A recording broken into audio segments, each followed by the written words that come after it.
Hello everyone, I'm Stephanie. And I'm Allison. And this is Nerd of the Week, a randomly generated fandom podcast. Generator, would you be so kind to let everyone know what the word is again this week? The word of the week is sentient. Okay. I feel like you're going to be mad at the Google definition. Oh no. Oh, maybe I can preemptively be mad about it and then I won't be mad? Okay. I guess thanks for the warning. Yeah. Sentient. Okay. Something that is alive or is something that can think for itself. Okay. So the very short 6-word definition is able to perceive or feel things. Okay. I don't hate the definition. It's just like, it's so succinct in comparison to a lot of theirs. Right. It really is. What's the sentence that they've created for us this time? She had been instructed from birth in the equality of all sentient life forms. That sounds like the beginning of some sort of young adult novel. Right? Like some dystopian future nonsense. All right, cool. I feel like that might be the kind of vibe that you brought for this week. Some sort of dystopian. Well, actually, 1,000%. With that, I brought Terminator. Oh my, okay. So actually, nail on the head there. I read the OG Terminator, the 1984 James Cameron, Arnold Schwarzenegger Terminator. That is just it. I rewatched it, and it's more cringy than I thought it was. It's much cooler in my head, and maybe it's partially. I think it's cooler in my head. I've never seen it. I only know references to it. Yeah, it's very referenceable and memeable. I think it's been parodied probably a metric ton. I know it was. I think it was a smash hit when it came out. Like, it was well done. Felt kind of like comic booky. It was definitely. It's definitely at least one of those movies that like defines the genre, and a lot of movies beyond that were trying to like get the vibe that Terminator did. I see. Yeah. But rewatching it, and maybe it's just because the year is 2023 and our technology is so much better that like looking back at it now, you're like, I guess. But because like, if we're being real honest, like the AI generator that we have or Google is already Skynet, so it's fine. Everything's fine. We're just being taken over by sentient life forms slowly every day. And the thing that hurt me the most though was so it starts off with like in the future machines are being are way too far intelligent. They're going to take over the planet and they're destroying all human life, blah, blah, blah, blah, blah. And then the future is 2029. And I'm like, I hate that that is only 6 years away. Like, yeah. They could have picked something way further in the future. Well, I mean, it was made in 1984, so that was way further in the future at the time. Yeah, but like they would know people born at that time would live to see the future that they were predicting. Right. I guess that's just my thing with like things set in the future. They should be like longer in time than anyone could conceivably still be alive. Right. Agreed. But just when I saw the, like, it's the year 2029, and I'm like, that's not that far. Oh, God. But so it starts, and it is like green screen 80s CGI of some guys running away from like this big, supposed to be scary, like militaristic tank machine robot that shoots lasers, and it sets this like really grim, dark, apocalyptic setting. The robots are like driving over dead skulls of people and stuff. But they're like not recently dead. They're like skeletons skulls. And so like they're trying to give like this really creepy vibe, but also it's kind of really campy, at least now. And we follow the guy's name is Kyle Reese, and he is supposed to be a soldier in that time frame. And he, with a buddy, like a couple of his friends, like get killed, and then they end up in like a camp that's supposed to be like a sanctuary that is way too close to the front lines to actually be like a safe spot.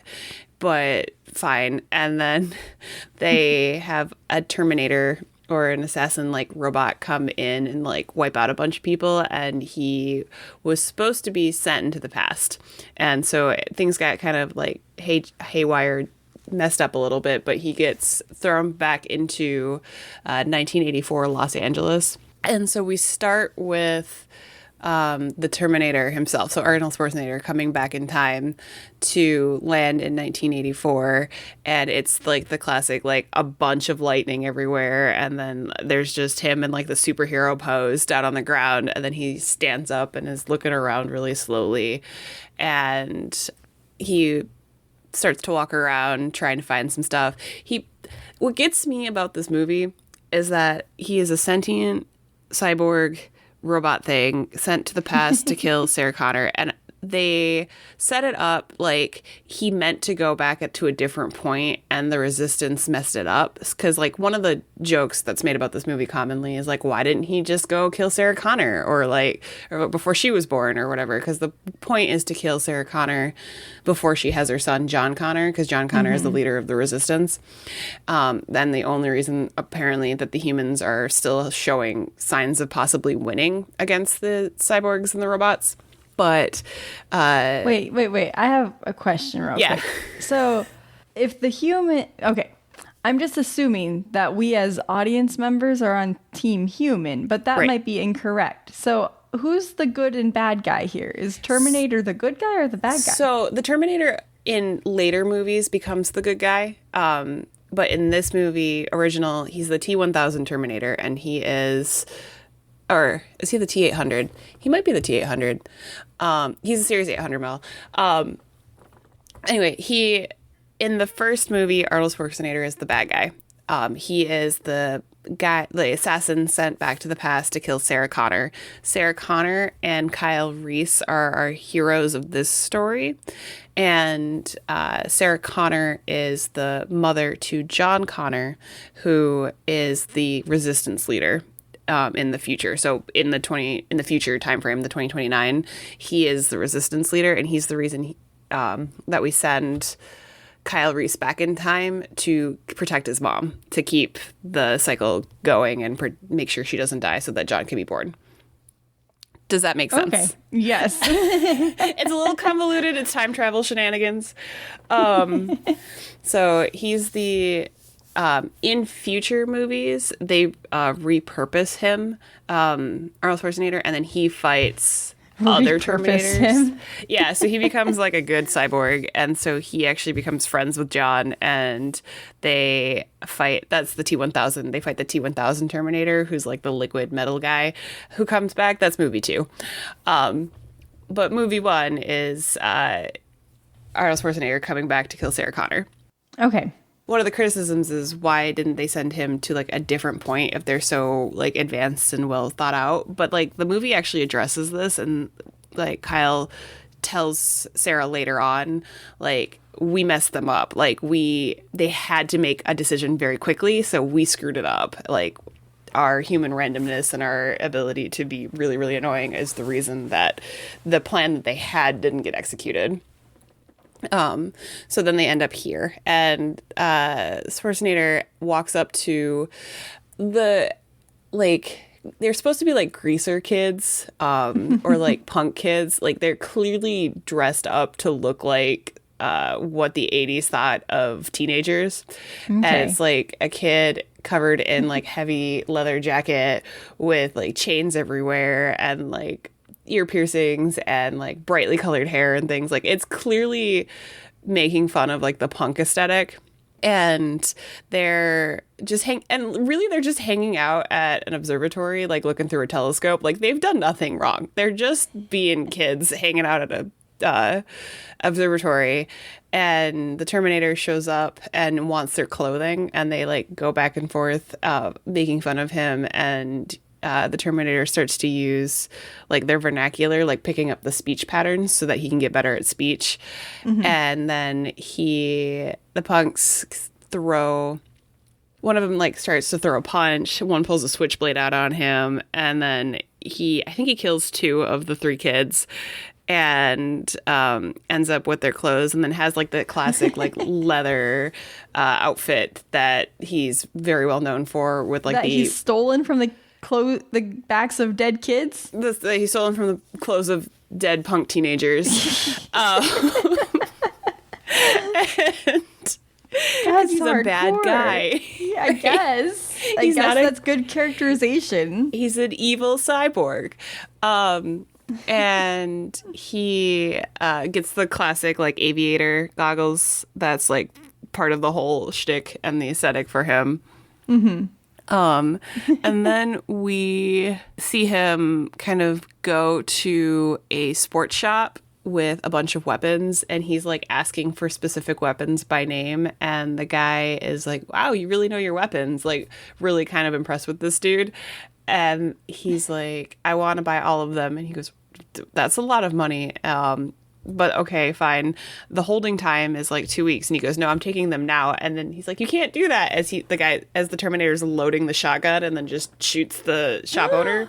Oh no. What? I did not realize this was such a violent movie. It is a violent movie. It's an 80s post-apocalyptic movie. Like, the violence is kind of shown off screen. Like, you'll see like the muzzle flash, and then the guy's dead. Like, you don't see it. You know he's dead, though. You know he's dead. Why he's dead. Yeah. Like, ooh. Yeah, the 80s were a wild time for movies. I guess so. And then he steals the phone book. And this is the part that I always have an issue with, is that if he's the Terminator with the infinite knowledge of the internet, knowing the internet now, why does he need a phone book to look up Sarah Connor? Like, shouldn't he have just known where she was at this time frame? Well, he didn't have the internet back then. They didn't have 5G. He couldn't hook up to that. But in 2029, he might have had it. So you think that he should have, in 2029, done a little more research and figured out what he was supposed to do? If he was better at... well, I don't think the internet takes into account where you were in the 80s. I bet you could look up people's addresses, though. Like, if they're so advanced and, like, able to wipe out most of humanity, they probably would have known where the resistant leader's mom lived in the 80s. Nah, okay, fair. I guess if we're talking about someone who's a little more high profile than the average person. Right. Yeah. Like, if it was just some schmuck that he killed, okay, sure. But if this specific person, like the literal person he's being sent back in time to kill, like, you think he'd have at least a modicum of information about her. Okay. Other than her name is Sarah Connor. I will allow my disbelief to be suspended. That's very it noble shall of you. Remain airborne. Way, way, way up there. So he pulls out the phone book, and then he's like systematically hunting down every Sarah Connor in the phone book. So he starts from the top. And fortunately, Sarah's middle name is something lower in the alphabet, so she's not the first one hunted down. At this point, we switch over to Kyle Reese coming back from the future, and he teleports through time as well. And one of the things about teleportation, time travel in this era, is that you have to have organic material, so nothing inorganic can make it through. So you come back naked. And part of the reason that the T-800 model of the Terminator looks like Arnold Schwarzenegger and not a robot is that they had to like wrap him in organic material so his time travel could work. He's like covered in meat. He's dead. He's a zombie robot. It's unclear. Like, I know what he looks like, but like, did they take like stakes and slap him on? I mean, he looks like a dude. So I guess if we're saying that they're an advanced society, I guess they could grow a whole body if they wanted to. If you can't grow your own person, store-bought is fine.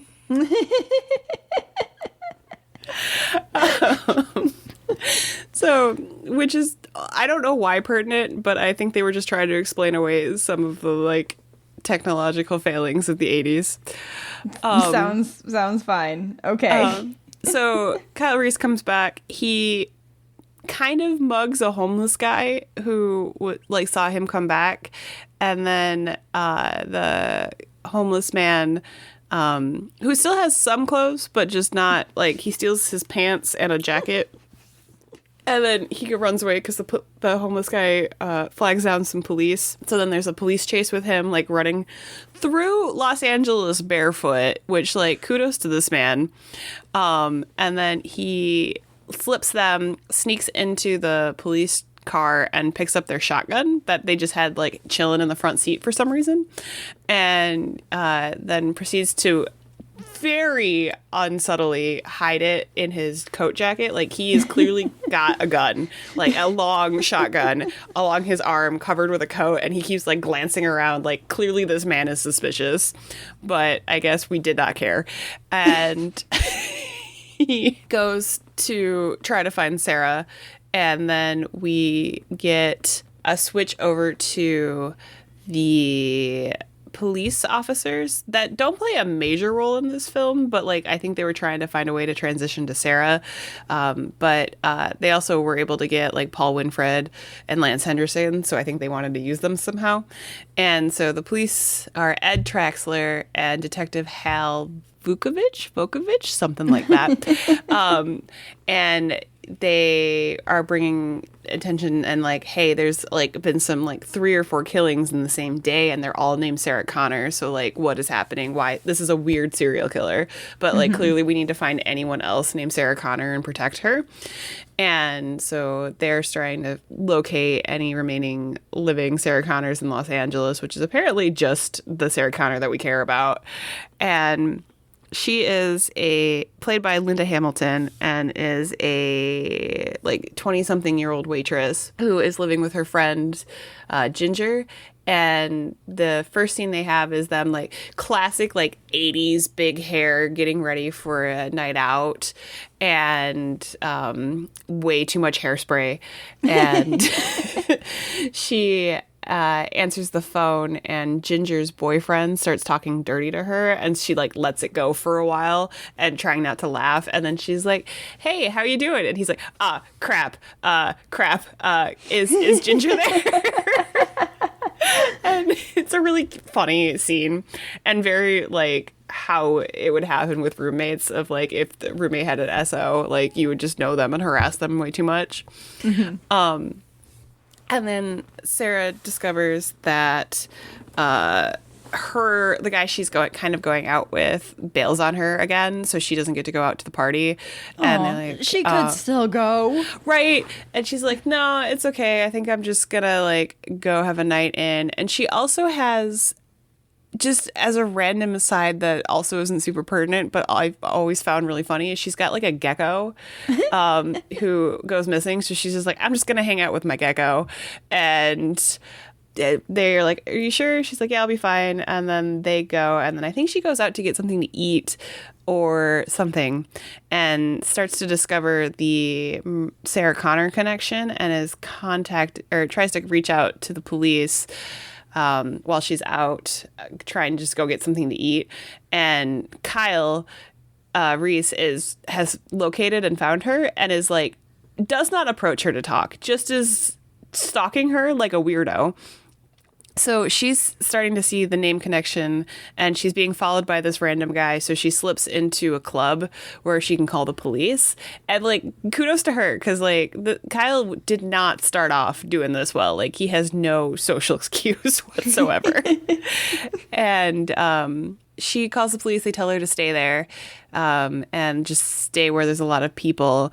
And then the Terminator goes back to Sarah's apartment, where she finds her roommate and her roommate boyfriend, because they've gone back from the club, I guess, and kills them, and then discovers that the girl he killed wasn't Sarah.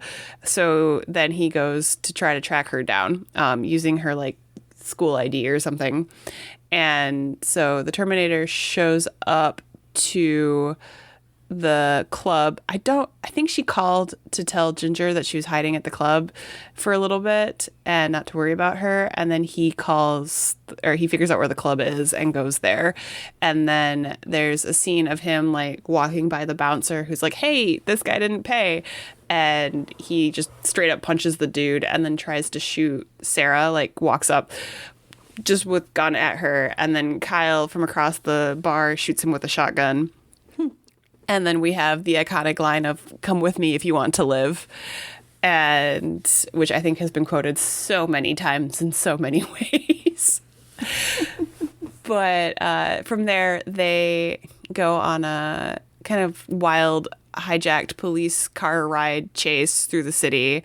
And they end up in a shootout with the Terminator, and then the police arrive, and the Terminator manages to escape not being noticed because everyone thinks Kyle Reese kidnapped Sarah. And so then the police take her back to the police station where they kind of interview her and try to see what's going on. And then Kyle is just telling everything how it is. Like, I'm from the future. This is what's happening. And the criminal psychologist who's there is like, this man is delusional. I'm going to make my whole career on the fact that this guy is a nut job. And like totally not kosher on how he's referring to this man, and also showing Sarah the entire interview with Kyle like describing like what's gonna happen in like absolute gory detail. Like, Sarah did not need to be subjected to this. Like, there should have been more hands involved in this whole trial. But when at some point in this bit, they give Sarah a bulletproof vest just to be safe for a little bit, because she's like, there was someone else. Like, I think they're working together. Like, she's smart enough to know that Kyle saved her. So like, and this guy was not the one who held the gun to her face, but she's also like not completely trusting of Kyle yet. So she's like, I think there's someone else, this kind of stuff. And like, as she's saying that, the Terminator shows up and just like destroys the police station. He is, this is where we get the "I'll be back" scene too. That is the one I know. Yeah, so before he gets to the police station, he's denied access to see Sarah at the station, because he was trying to pretend that he knew her and was just like, I am here to just help her out. And the lady at the front desk is like, no, not yet. And then he just does the "I'll be back," and then he leaves and then drives a car into the lobby. And that's him coming back with the car, and then starts to take out the police station. So that's where that line comes from. Reese and Sarah manage to, in the chaos, get away, and then they end up hiding under a bridge for a little bit. And eventually they get to a room. I think the motel's called the Tiki Motel or something. And it sounds classy. Right. I think it's one of those like on the side of the road, like, this is your option motels. And he just straight up just starts teaching her about how to make homemade explosives. And that's basically what they do for the night. And then Kyle is able to give her more of an explanation of like why she's being targeted, like her John Connor's going to be very important, all this stuff. And then like Kyle was the person that was set up to go back to protect her. Like, he had been planning on doing this sooner, but things changed in the future. So then things had to move a little bit quicker than he was prepared for. And he has a picture of Sarah given to him by John to like what to look for. And then the weirdest part is that he's like, yeah, I kept staring at this photo and I kind of just fell in love with you. And you're like, oh, okay, buddy. And he's like, yeah, so I literally came back to the past to meet you. And you're like, all right, cool. That's cute, I guess. And so this moves Sarah. They have a cute moment. Kyle's like convinced that she thinks he's weird, and then Sarah's like, no, that's actually really sweet. And then they have like an intimate sexy fun time And then we cut to the next morning. In the next morning, they have like a couple of cute like new couple relationship moments, and then the dogs start barking outside, and the Terminators found them, so then they have to flee. Well, they hijack a truck or something, or it's the truck that they have. I'm getting my details mixed up. However, they drive away in a truck, and the Terminator is chasing them in a motorcycle.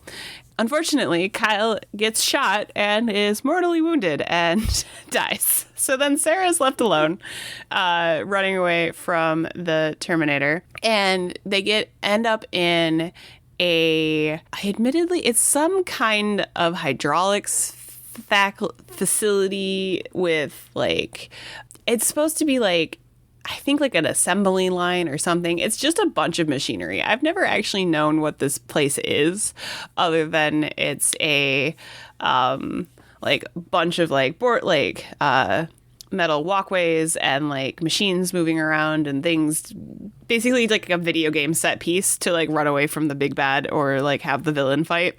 And at this point, the Terminator is partially wounded because while Reese was dying, he put a pipe bomb in the Terminator, so he explodes, but you start to see like the endoskeleton, so just like the head, which is also in the shape of a skull, and it's a very classic silhouette. It looks really cool. It looks creepy, even by today's standards of anime or like movies and sci-fi and all that. And they go through a series of ridiculous fight montage of her getting away, like fighting it, thinking it's dead, and then going and trying to fight it again. And it's like getting smaller and smaller, like it's just a flesh wound, mortally injured. And like one point, it's just like the upper torso coming at her with one arm that's like crawling at her, and she's able to hide behind a gate, and then she smashes it under like 100-ton hydraulic press, and to the point where it's just the arm, and then the arm's crawling at her, and she like grabs it and throws it away. And then from there she confirms that Kyle is in fact dead, R.I.P. Kyle, but she is pregnant with John. So Kyle Reese is John Connor's father in the most time travel-y nonsense. And with this, she is there's like a flash forward to her recording into a like a microphone, just about her like trying to figure out what the heck to do now and what's going on. And so then she is like driving away, giving like this montage, and so it sets up as her Jeep's driving away for like the next couple of movies. And a couple of movies based on a Jeep driving away? Yeah, well, I mean, like, it's her, like, getting set up with her montaging and, like, what she's going to do with John and, like, all of the things, like, how she's going to prepare him for the war and the future and all this, because she believes him, because, you know, a cyborg gets sent after you and you almost die, like, 4 times. I'd be willing to believe that, too. Yeah. And then there's the second movie that follows John as a kid, and then there's the third movie that I vaguely remember, and then I remember really liking Terminator Salvation, even though I don't think a lot of people really liked it. And then there was a recent Terminator movie that I have not seen, and by recent, it's probably still a few years ago. I don't remember hearing about it at all. Because there's Terminator Salvation, which didn't really follow, like, it followed more of like Kyle Reese.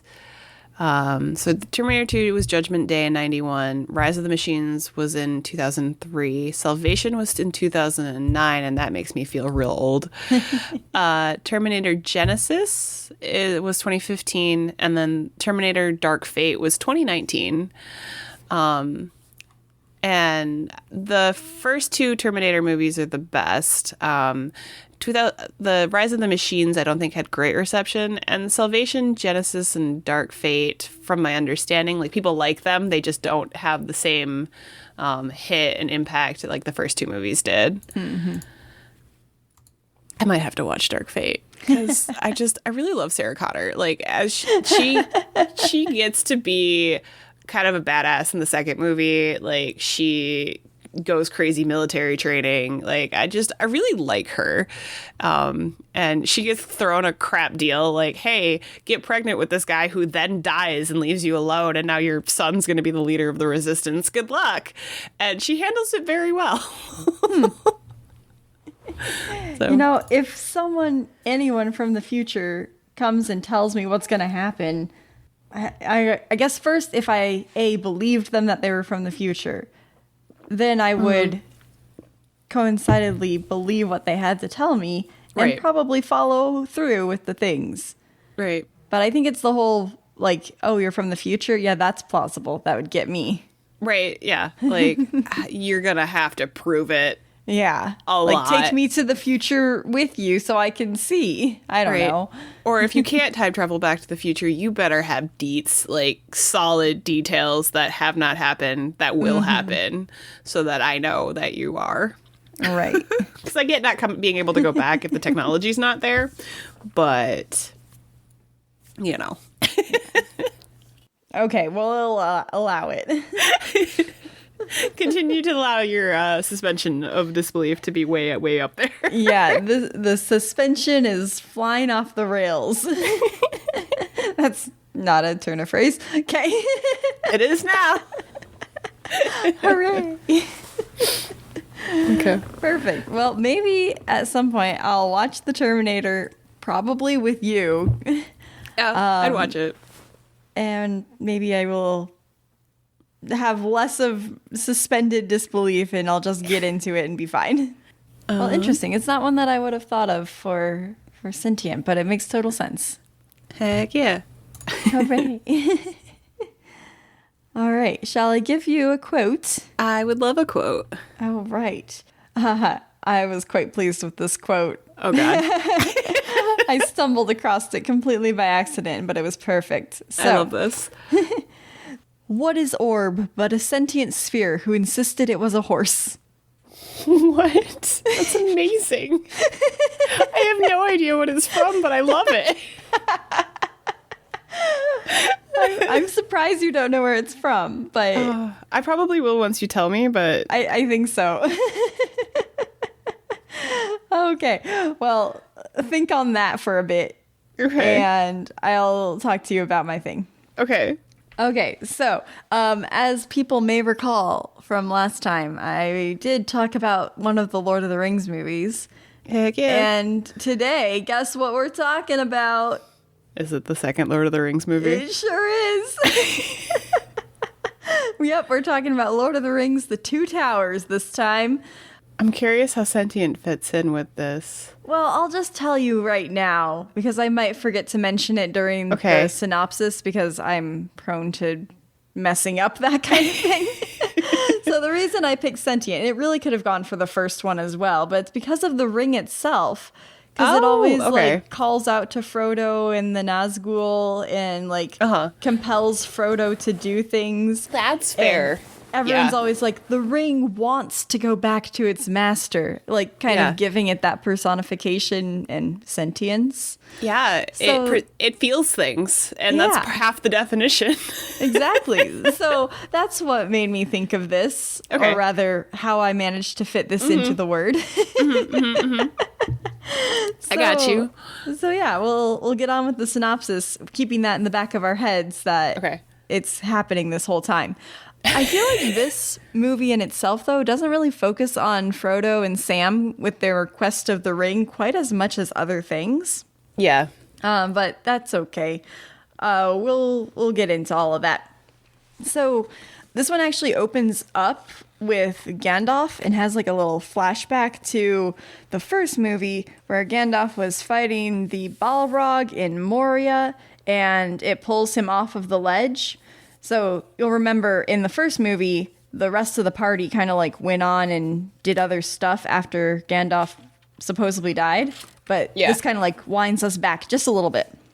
So we open up Gandalf like falling, it seems like miles and miles into the depths of this cave that the dwarves had dug down with the Balrog trying to kill it. Eventually they kind of like come out the other end, basically. Like, they somehow end up on the mountaintop after they, like, fall through a lake or something. So it's like they've come up the other side, basically. And Gandalf finally kills the thing, and it goes and smolders on the mountain, I guess. However, it had also done some gnarly damage to him, and unfortunately, he then does somewhat, I guess, die.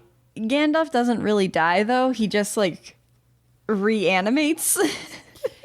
Time Lord reanimates. Yeah, or I was going to say it's like a video game. He just, like, respawns or whatnot. So Gandalf comes back, and the first time we, like, see him kind of, like, wake up from his death sleep, like, his hair is all white instead of, like, gray and raggedy like it had been. He's wearing white, and it's just, like, very, very bright and white here instead of gray like it had been. Gandalf evolved from Gandalf the Grey to Gandalf the White. Yes, but that's secrets for later. Shh, don't secrets. tell. Keep it secret, keep it safe. Ha! And kind of like from that flashback, then like we snap quickly to Frodo, who's like calling Gandalf, and he like wakes with a start. And Sam's like, "What is it, Frodo? What is it, Mr. Frodo?" And Frodo's like, "Oh, nothing." Like, you can tell he's haunted by the fact that he thinks Gandalf is dead. Mm-hmm. Poor Frodo. That's fair. Gandalf is like a lifelong friend of his. Mm-hmm. Gandalf's just a friend of everybody. Like, he's so cool. Not that Balrog, though. No, Balrog is the enemy of all. He's the real bad guy here. It's true. Not if Sauron. It wasn't for him, then Frodo wouldn't have wanted to split away from the party because Gandalf wouldn't have died. That's very true. And so the whole party could have just made it to Mordor. Like, could have been a completely different series if it weren't for that dumb Balrog. You're right, though. Some hot takes over here. Thank you. So anyway, Sam and Frodo, they're like marching around this plain, and they're like, we can smell a bog somewhere, but we don't know where it is.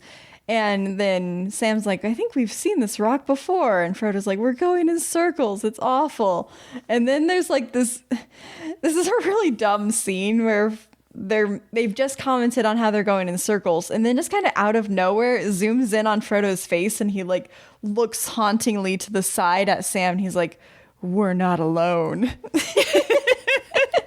I know exactly the scene you're talking about. That one's always stuck out to me. Like, poor screenwriting. I don't think it was the actor's fault, Elijah Wood, at all. I think it was just like random. It came out of nowhere. Yeah. But anyway, the reason they're not alone is because they've realized that Gollum or Smeagol, either name works, is tracking them.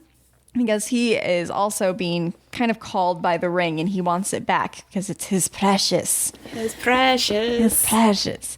So they kind of create a trap. They pretend to be asleep, and then as Gollum is sneaking up on them, about to take the ring, they like basically grab him, and he tries to run up the hill, and Sam hits him with a rock, I think, and they tie him up with a rope.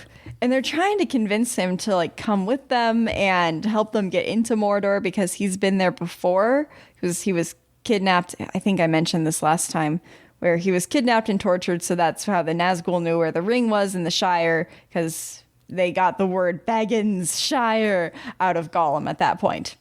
Gollum is not terribly keen to do this. However, Frodo like kind of almost sides with him when Sam is being so mean, and so Gollum's like, I will take Master Frodo to Mordor, but he doesn't like Sam at all, and that will come up later.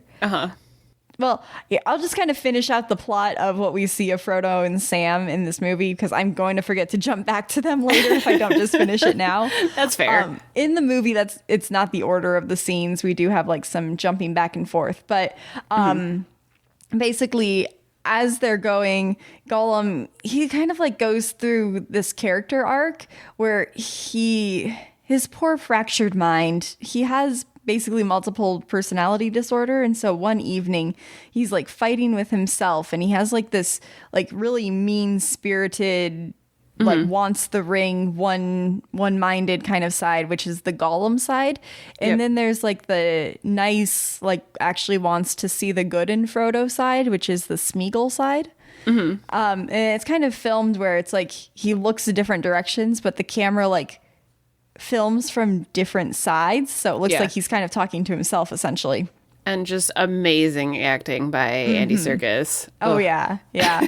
Which actually, so of course, Gollum, he's like this creature. So he's CGI'd. But the actor, like, they had to film him for like each of the movements and then like CGI over that, basically. So, like, when we say acting, definitely it is acting. Like, he really had to do the facial expressions and everything too.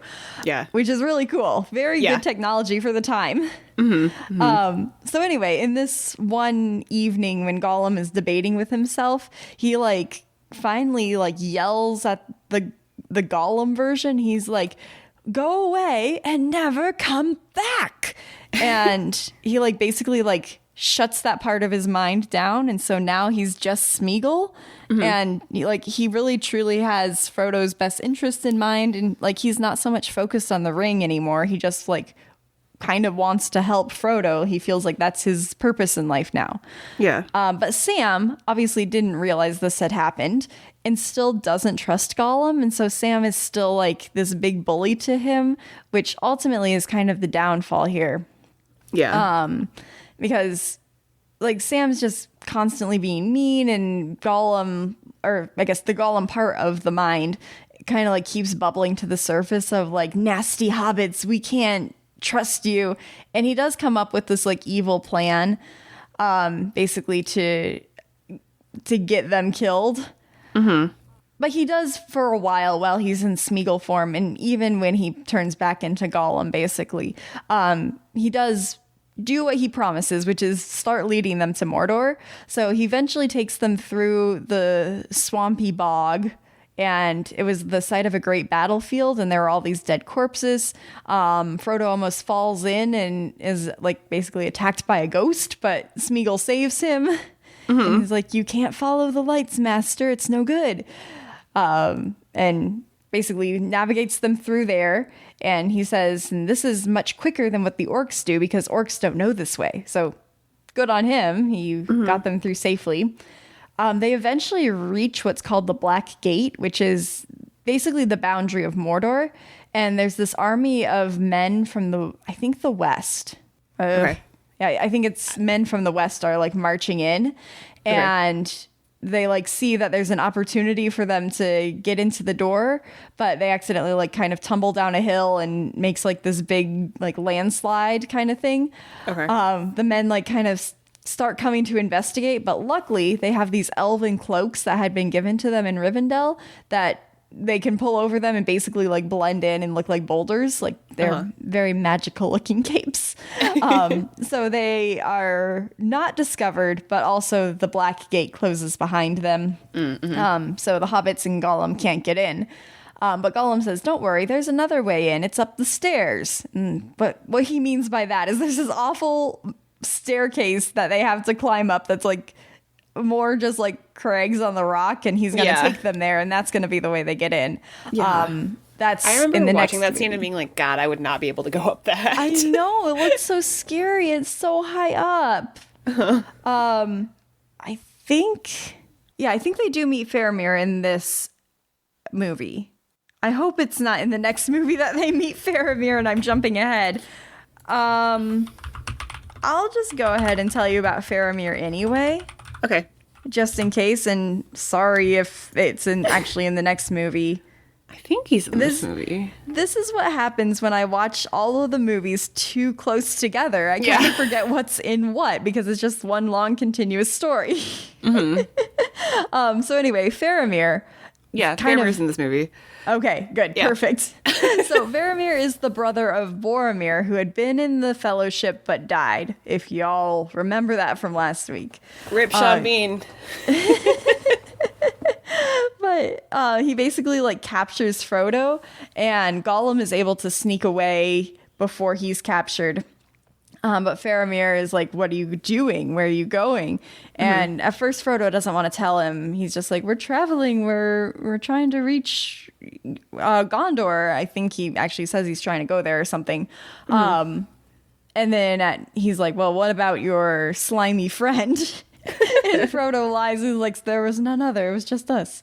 Well, that night, Gollum is like in this forbidden pool catching fish, and Faramir like has Frodo come and watch, and he's like, look, there's archers. They're gonna kill him.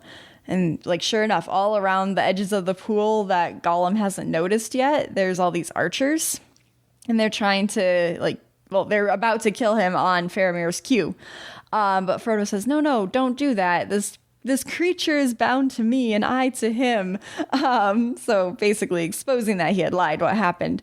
Right. And he's like, please let me go save him. And so Faramir says, fine, go down there. So Frodo, like in all good intentions, goes down and he's like, come on, Smeagol, you have to come with me right now. We have to get to safety. And Smeagol like cautiously comes with him. Like, what's going on? Why is this not safe? And right as he like gets out of the pool with Frodo, the men like handcuff him or like put an arrow to his throat, something like that. Basically like completely betray his trust for Frodo because he thinks that Frodo was in on the plan. But that wasn't what happened at all. Frodo like didn't want that to happen at all. And at that point they tell Faramir like, hey, look, we need him. He's our guide. We're actually going to Mordor because we have to deposit the ring in there. And Faramir, just like his brother Boromir, he's like, the ring? Yeah, that's what I want here. That's for me. And so he's now ordered Frodo to go back to Gondor, which is the human kingdom that's like the last one standing against Mordor. So he basically orders Frodo to go back with him. And he's like, no, please don't. There's this big battle that's happening kind of on the edges of Gondor at their little outpost. And as they kind of arrive there trying to help, Faramir's like, stay here, stay hidden. The Nazgul come and they're on these terrible fell beast creatures. They look like faceless dragons. They're awful. And one kind of like comes up on Frodo, who's finally out in the open. And the ring is like trying to speak to Frodo, like to put him on or put it on. And like, it's almost caught sight of the Nazgul. Sam sees what's happening and like saves Frodo by like basically tackling him to the ground. And then Faramir has watched this as well, and he sees like, oh my gosh, this poor hobbit is going to be killed because of this ring, and like basically changes his mind right away of like, oh gosh, I don't actually need the ring. And he uses an arrow, shoots the Nazgul, or I guess he just shoots the fell beast. He doesn't kill the Nazgul guy. And Frodo is saved. And he says, okay, I see now what your purpose is. You can be on your way. Great. So that's it for Frodo and Sam in this movie. And they're on their way. Let's see. Where next? All right, so now Aragorn, Legolas, and Gimli, they're the next little band of people who we're going to go with. And they're hunting down Merry and Pippin, who had been taken by the orcs. And they're running over the kingdom of Rohan, which is the horse kingdom. And it's like this huge plain area. There's like some mountains, but it's like very open fields. They get to like this cliff and Legolas runs out front. I'm sorry. And Aragorn says like, Legolas, what do your elf eyes see? I've always loved this scene. Like, that's what do your elf eyes see? It's so funny. So what his elf eyes see are that the orcs are like going a certain direction. I think it's the north. I don't know. Sure. And so he tells them that, and then he realizes what direction that is, and he says, they're taking the hobbits to Isengard. To Isengard? To Isengard. They're taking the hobbits to Isengard. Obviously, you know the internet sensation. I love that meme so much. Oh my goodness. For listeners who do not know, they're taking the hobbits to Isengard. Just look that up on YouTube, and there you'll have it. It's a delight. And Orlando Bloom is so proud of himself, too. Oh my gosh. So, yes, they're taking the hobbits to Isengard. That is the direction then that the team goes.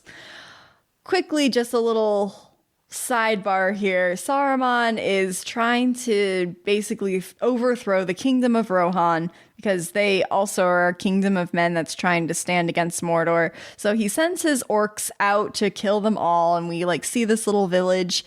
People are like packing up and running away, and there's like some soldiers that have come into battle to try and defeat the orcs, but they're not very good at it, I guess. Because slowly the kingdom is being taken over. Unfortunately, one of these soldiers was the son of the king of Rohan, and he is terribly, terribly injured. He makes it back, but he's basically like unconscious. And so King Theoden, like he unfortunately has already fallen under the control of Saruman through the whisperer Grima Wormtongue. Yeah. Who is just like the ugliest looking character. Like a spot on character design, you know he's a bad guy. Right. You know it's good when you're like, this guy, not so good. Yeah, he's got like greasy hair and red eyes and black lips, basically. Like, ugh. He looks like a witch. He's awful. But basically he is a messenger from Saruman who was sent to like poison the mind of Theoden, and it has worked. So Theoden is basically just like this figurehead now, and really what's happening is Grima like gets orders from Saruman and is the actual leader right now. The niece and nephew of Theoden, they are Éowyn and Eomar?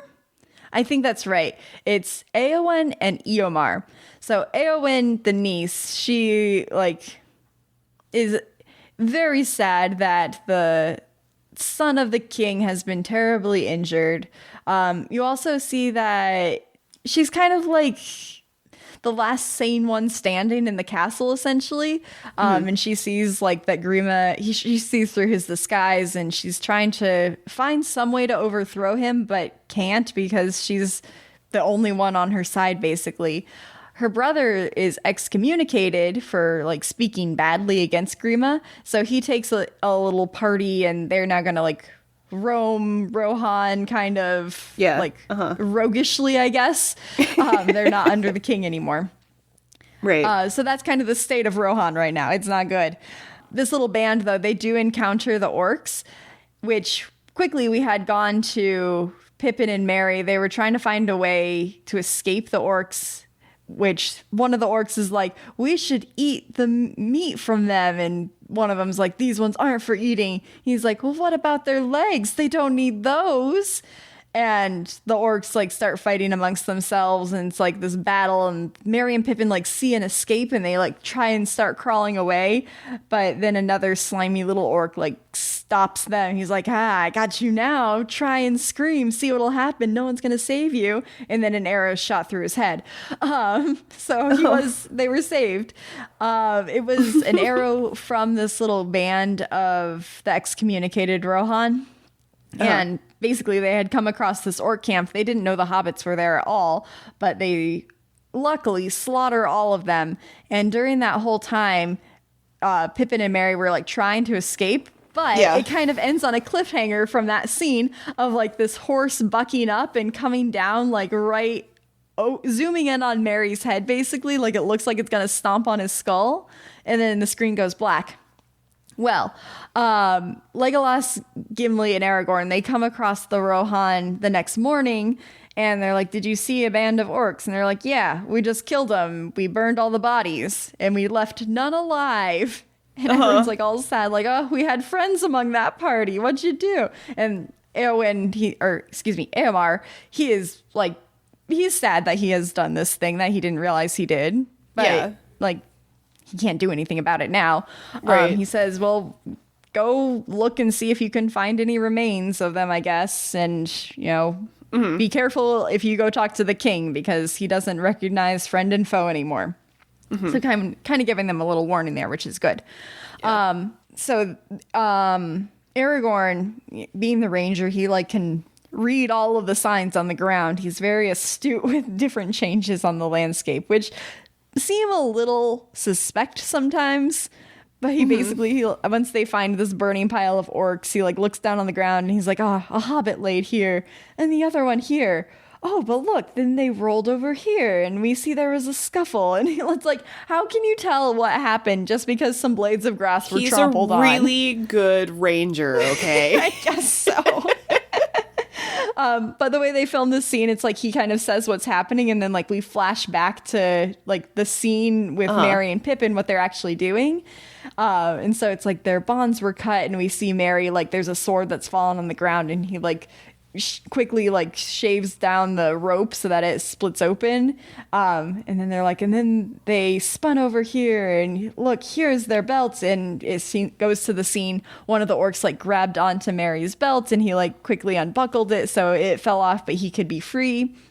Then they ran into the woods, which is Fangorn Forest. Okay.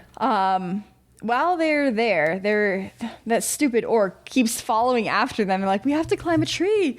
And they do that. The orc is continuing to follow after them. And then suddenly the tree comes to life and squishes it. Hey, another use for sentient trees. Oh, yeah, there we go. Perfect. Perfect. There we go.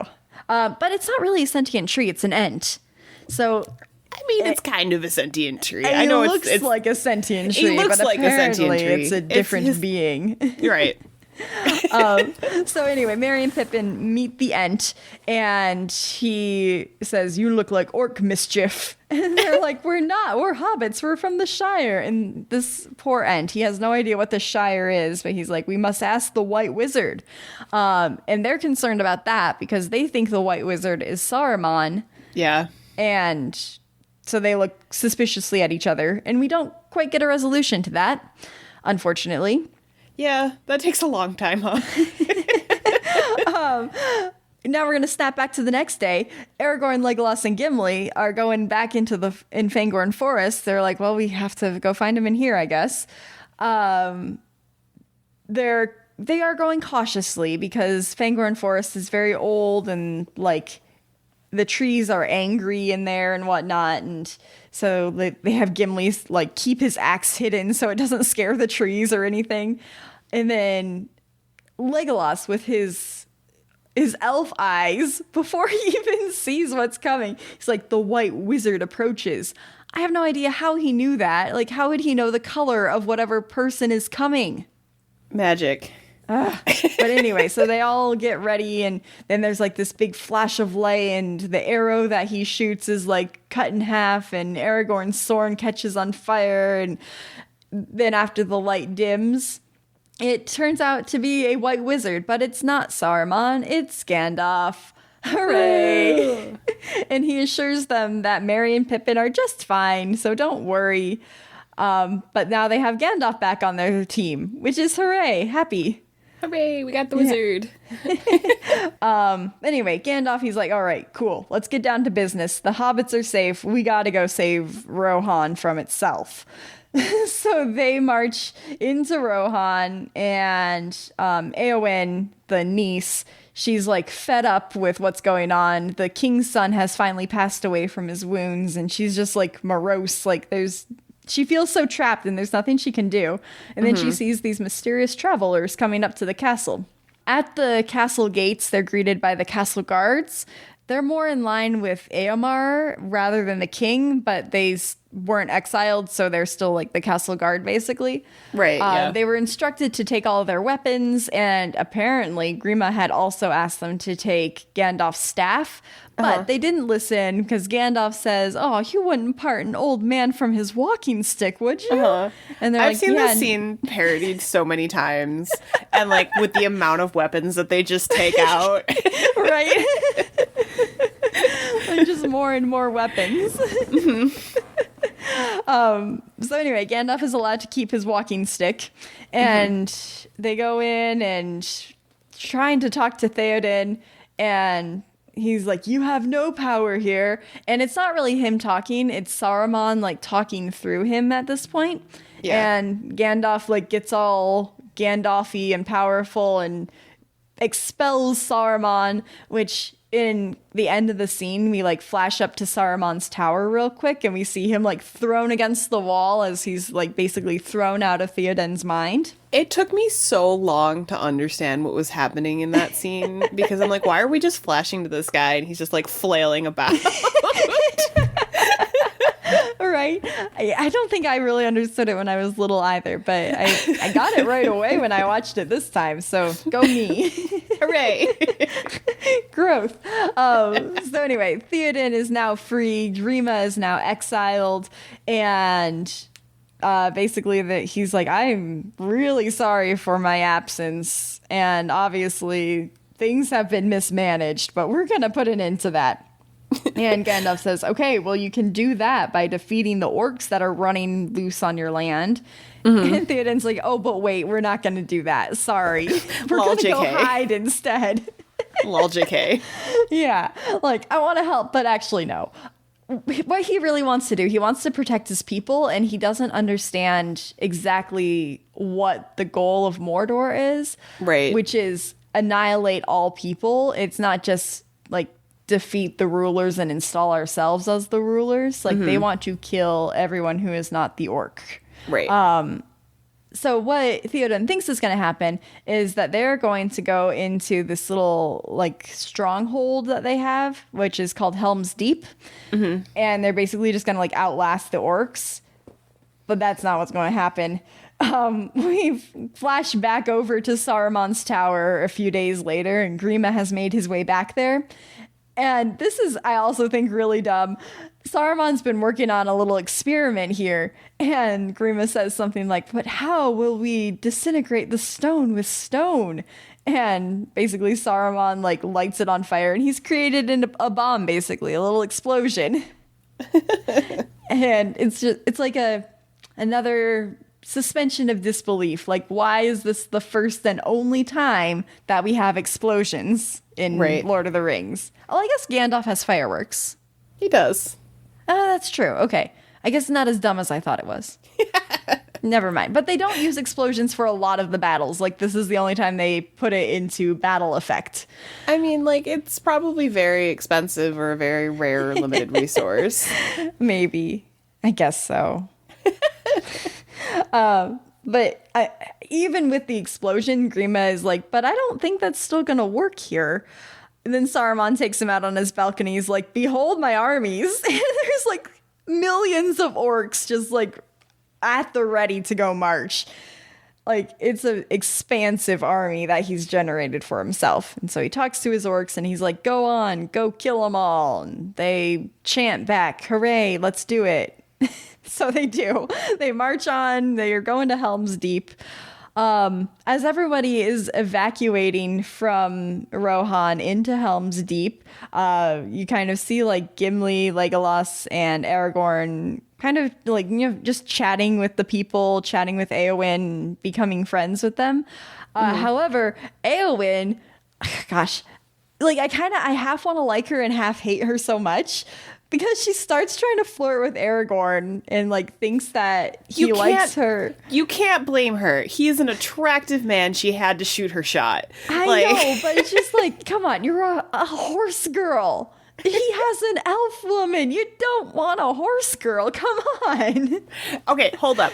This whole movie is a horse girl movie. Like, okay. If we're being honest, like the Lord of the Rings, this specific one, The Two Towers, there are so many horse moments with Aragorn and his horse, and then Gandalf the White with Shadowfax. Like, this is a horse girl movie. Okay. Regardless of how you look at it. There's a lot of time spent on horses. There's Éowyn. It's true. I feel like Éowyn could have put forth a little more effort into her, like, battle savvy side than she did. Like, she could have protested a little bit harder to be allowed to help rather than just be swooning over Aragorn. I don't know. Fair, but, like, if Viggo Mortensen dressed up like Aragorn just walked into a building, I don't know that my brain would function appropriately. Like, he's so pretty. Oh my goodness.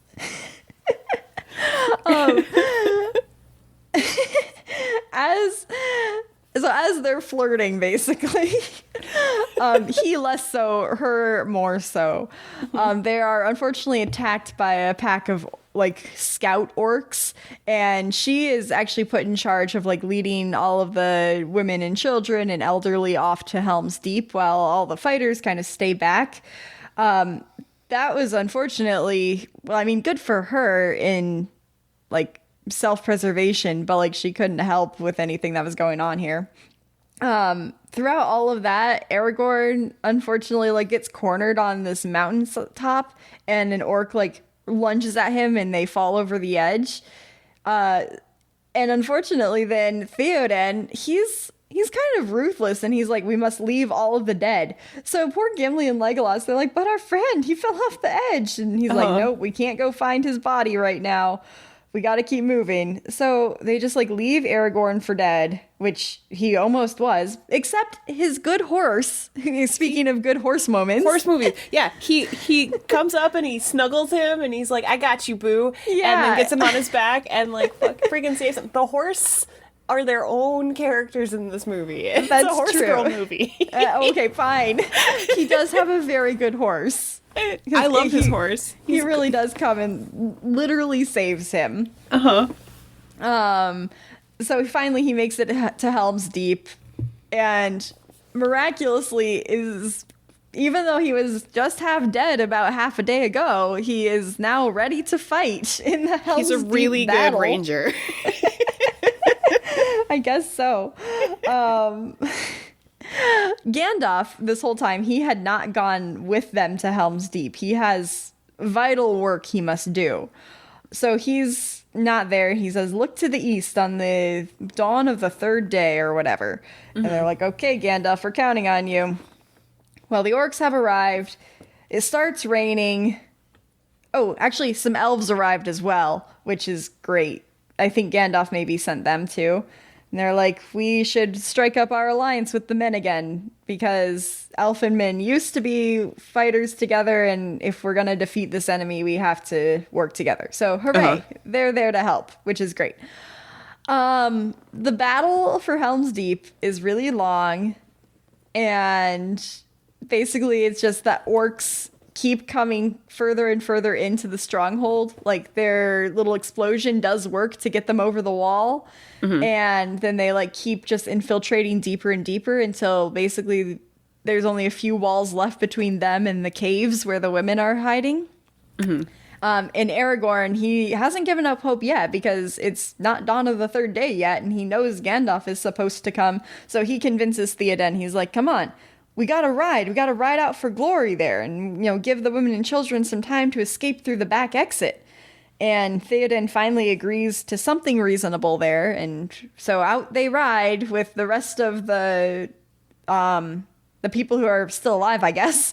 And then over the mountain, we see Gandalf with the exiled Rohan guys finally come back, because they have learned that their king is actually back in the flesh. So they're coming from all sides, basically, from out of Helm's Deep and from down this mountainside, and they go and kill off as many of the orcs as they can, and it's a stunning success. Hooray! Hooray! Well, it's like a solid battle tactic too, right? With the sun, and then just really hard to see. Like, it's a really force cool them moment to look into the sun. Also, the hill that they're coming down, it's like, no way that they'd be able to run up the hill to meet them, so they basically just have to stand at the bottom of the hill and accept their fate. But also, it's just solid battle strategy. Yeah. That hill, though, is so scary. Like, those poor horses running down it, I feel so bad for them. And it's Good really horse sandy actors. too. Like, it's gonna be real sandy up in those eyes. Well, that's the end of that. Helm's Deep is really like a half of the movie, it seems like. Yeah. I think was one of the longest parts of the movie for them to film. And a lot of it was just like people running around in armor. And apparently the cast, they all like had shirts made that says, I survived Helm's Deep. So yeah, that's the second movie. Stay tuned for probably a third movie after this. Lovely. Yes. I'm sorry, that was terribly long. No, it was good. We survived Helm's Deep. We did. And you did too, listener. All right. Do you want my quote again? I would love your quote again. Okay. It is, "What is orb but a sentient sphere who insisted it was a horse?" I would like to comment that this is an amazing quote, especially because of the "he ponders the orb" memes. Oh, yes. Which is all I can think about. I hadn't even thought of that, but yes. I don't know which came first, the meme or the quote. I don't think they're inspired by each other. Probably not, but I cannot think of where this quote is from. Shall I tell you then? Yes, please. It's from a very, very early Mabim Bam. Oh, okay. Or, sorry, for listeners, My Brother, and Me. Okay. It's a podcast. It's My Brother, and Me, episode 151, Orb is Horse. They were talking about the Kentucky Derby, and apparently one year there was a horse named Orb. Oh, that's amazing. Oh, he ponders the orb. I've made it a goal this year to re-listen to the entire My Brother, and Me catalog. Right on. Some of the early episodes are rough, though. I mean, as someone in the early episodes of podcasting. Yeah, who are we to talk? Who are we to talk? Look at us making judgments. Sorry. I mean, that's kind of the point of the randomly generated podcast, to slightly judge media. I think we have gotten more judgy lately. Yeah. But I think that also makes it more fun. I agree. It's our hot takes. Yeah, hot takes. All right, so what's next? Generator, what word is coming up next? The next word is battlefield. Battlefield. Well, I know how you're going to incorporate the third movie now. But wait, what if I do a plot twist and put something else in there for a quick second and come back to the third movie later? Oh, that's the tricksy little hobbitses. So yeah, look forward to that next week, listener. Yeah. If you enjoyed our podcast, please share with a friend. And you can find us on all sorts of social media. We have a Facebook or Twitter. We do have TikTok. I'm working on making a Tumblr page. You can find us using the hashtag Nerd of the Week or NOTWP. And my TikTok is Vampire Sheep. Sheep is spelled with 3s instead of E's, but you can just find us by searching Nerd of the Week. Yeah. I think that's it. I think that's the Oh, and we have a YouTube as well, which I'm a little behind on, but what a scandal. What will our loyal YouTube listeners do? But we've got most of the episodes on there. I just gotta compress a couple of files and get the last couple up that aren't up yet. But compress them like the Terminator. Yeah. That was excellent. Good job. Thank you. Allison wins the podcast for today.